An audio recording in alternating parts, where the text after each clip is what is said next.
Agora a gente vai falar sobre as funções da arquitetura no Motion. Organizando esse curso, isso daqui não é baseado em nenhum estudo acadêmico, é mais resultado de uma reflexão pessoal que eu fiz a respeito dessa área. Eu identifiquei como 3 as principais funções da arquitetura no Motion Graphics. Essas 3 funções são contextualizar, integrar e protagonizar. A gente vai fazer uma breve explicação para cada, mas tudo ficará mais claro nos módulos práticos quando você puder pensar em cada uma dessas questões para realizar os exercícios propostos. A primeira e provavelmente a mais óbvia função da arquitetura no Motion é a contextualização.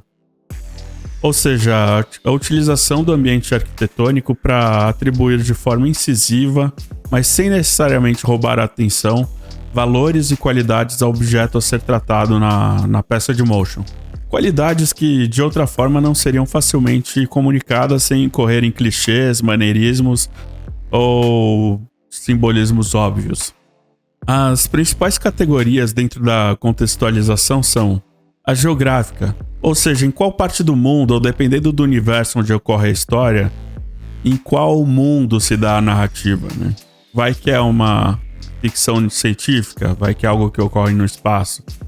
A próxima categoria é a histórica. Em qual momento da história, com H maiúsculo, se desdobra a peça de motion em questão?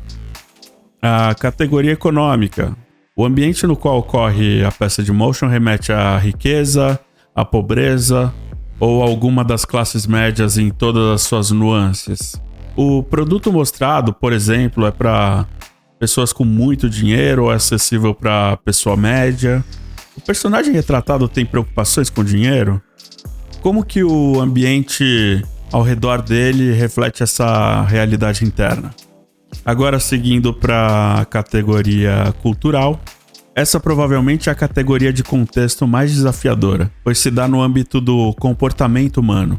Como que crenças, costumes, conceitos e preconceitos podem ser refletidos, amplificados ou até mesmo suprimidos pelo ambiente? Além disso, dentro de qualquer sociedade existem diferentes tribos e panelas de pessoas. Quais dessas tribos serão retratadas nesse espaço? E por último, a gente tem o mental. Se o contexto cultural fala muito das organizações sociais e comportamentos coletivos, o mental reflete a personalidade de um único indivíduo ou, no máximo, de uma dinâmica familiar. Será que a sala de uma pessoa introvertida e a sala de uma pessoa extrovertida são iguais? Como que a personalidade de alguém impacta o ambiente ao seu redor e como que esse espaço influencia essa mesma pessoa?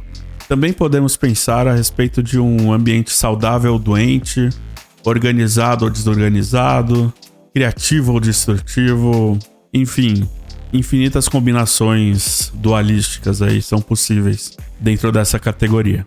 E agora que a gente passou por todas as categorias que eu achei importante frisar, eu acho legal a gente falar que o emprego da contextualização pode se dar de forma bem óbvia, super na cara, ou pode ser sutil, quase imperceptível. De um jeito ou de outro, a contextualização causa uma impressão, uma percepção, um sentimento a respeito do contexto da peça de motion. Além disso, existem muitas outras categorias possíveis, como religiosa, culinária, tecnológica, acadêmica, mas acredito que essas, de uma forma ou de outra, elas se ramificam a partir das que cobrimos anteriormente. E, por último, é importante ressaltar que nem tudo precisa estar alinhado. Uma forma de gerar interesse e marcar o espectador é através de incoerências, contrastes e contradições dentro de cada uma dessas categorias, e não só dentro delas, mas nas possíveis combinações entre elas. Provavelmente a peça de motion que mais me impactou nos últimos anos, justamente por usar essas incongruências entre diferentes tipos de contextos, foi a abertura do festival Pause Fest, de 2019, pelo estúdio Loop.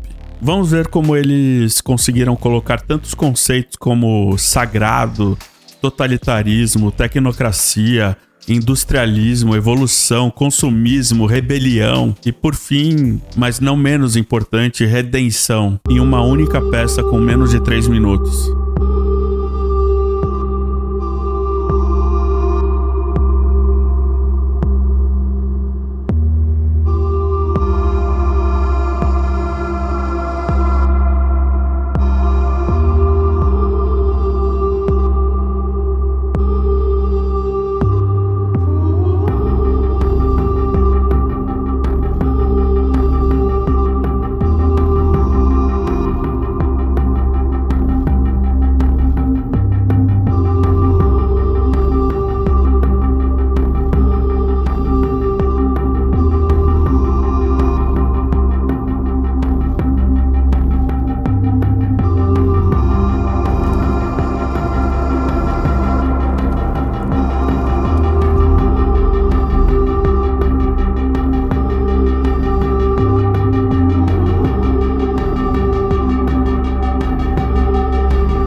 A segunda função da arquitetura no motion é integrar, é integração. O que eu quero dizer com integração? Basicamente 3 coisas.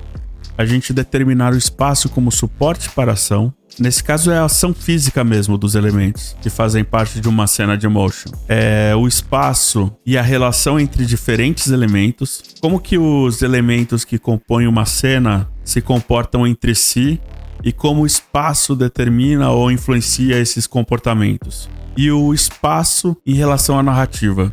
Como o espaço amarra séries de eventos e como elas se desdobram dentro deles e, enfim, se você tiver uma história numa casa, como que a história se desenvolve começando no quarto, com a pessoa acordando, indo pro banheiro, depois indo pra cozinha, tomando café da manhã, como que essa história se desenrola dentro do espaço. Claro que eu tô dando um exemplo super clichê, mas pode ser um espaço subjetivo, que não tem significado nenhum como sala, e ainda assim ele ter variações e cantos e ambientes diferentes dentro dele.